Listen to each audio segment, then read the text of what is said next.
Assalamualaikum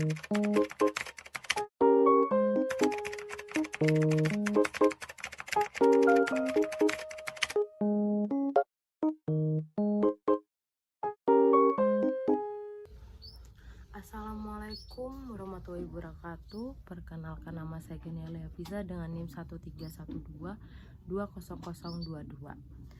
Jus cogens adalah asas hukum internasional yang diakui oleh komunitas internasional sebagai norma yang tidak boleh dilanggar dalam keadaan apapun. Tidak ada konsensus resmi mengenai norma mana yang merupakan jus cogens dan bagaimana suatu norma mencapai suatu status tersebut.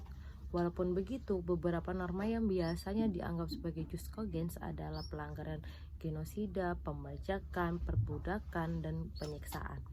Dalam hukum Romawi terdapat konsep-konsep yang dianggap sebagai pendahulu jus cogens pada masa modern, yaitu jus publicum privatorium pactis mutari non potest, yang berarti hak umum tidak dapat diubah oleh persetujuan antar perseorangan, serta pemisah antara jus strictum dan jus dispositium.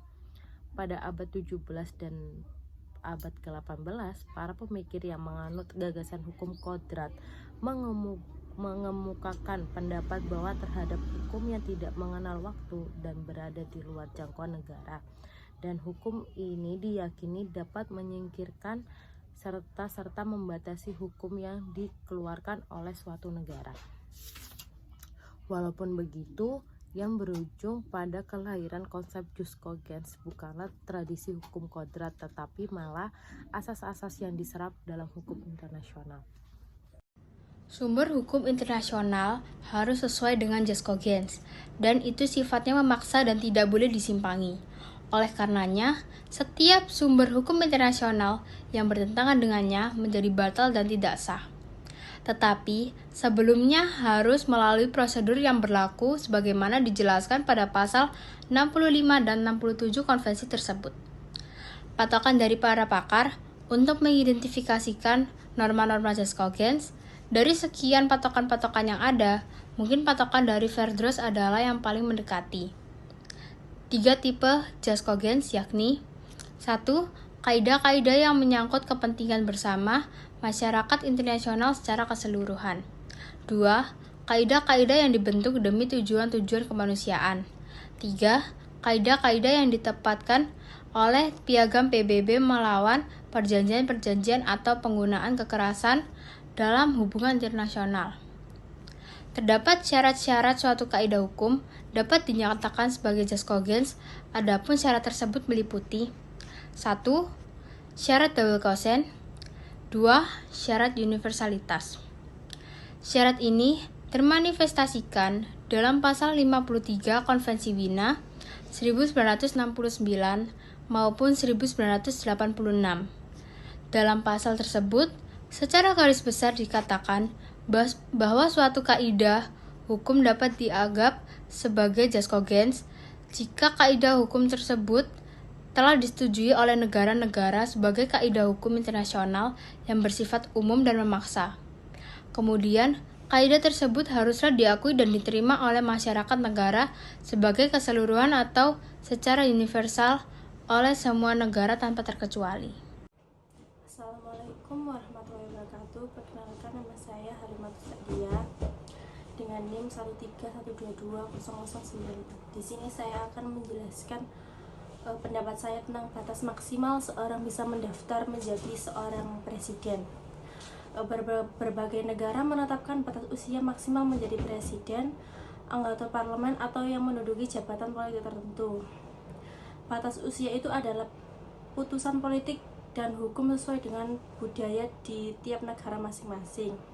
Lantas menurut sains juga tidak bisa memberikan batas usia yang pas agar seseorang bisa memimpin negara.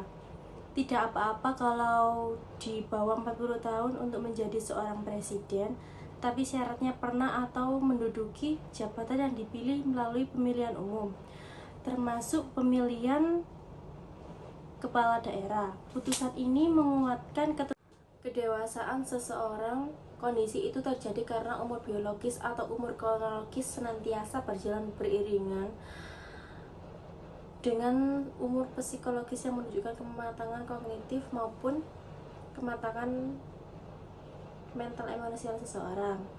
Tetapi kita harus melihat kematangan diri terhadap sikap impulsif ini juga berlangsung sepanjang hidup. Artinya, kemampuan seorang mengendalikan diri tidak tergantung pada usianya. Ketidakmatangan impulsif ini membuat sebagian orang yang sudah berusia lanjut, termasuk politisi, tetap memiliki insulatif tinggi. Mereka mudah tersinggung, gampang marah, sangat sensitif, hingga sulit merasakan empati kepada orang lain. Menurut ahli psikologi kognitif yang bernama Galang Lutfianto menilai gagasan batasan situasi saat ini, batasan usia ini dipimpin sudah kurang relevan dengan situasi saat ini. Batasan usia pemimpin itu sangat pas diterapkan di masa lalu saat akses informasi kesempatan yang belum terbuka lebar seperti sekarang. Generasi muda saat ini dipaparkan dengan banyak peluang yang mempunyai kesempatan untuk memimpin suatu negara, mulai dari pemimpin organisasi hingga menjadi wirausahawan. Teknologi membantu mewujudkan semua itu. Berbagai proses itu telah membekali anak muda dengan pengalaman yang cukup. Namun semua itu harus dibuktikan oleh anak zaman sekarang agar pencapaian tersebut berhasil terhadap semua kontrak dan yang dilontarkan oleh anak muda. Sekian dari tanggapan saya. Wassalamualaikum warahmatullahi wabarakatuh.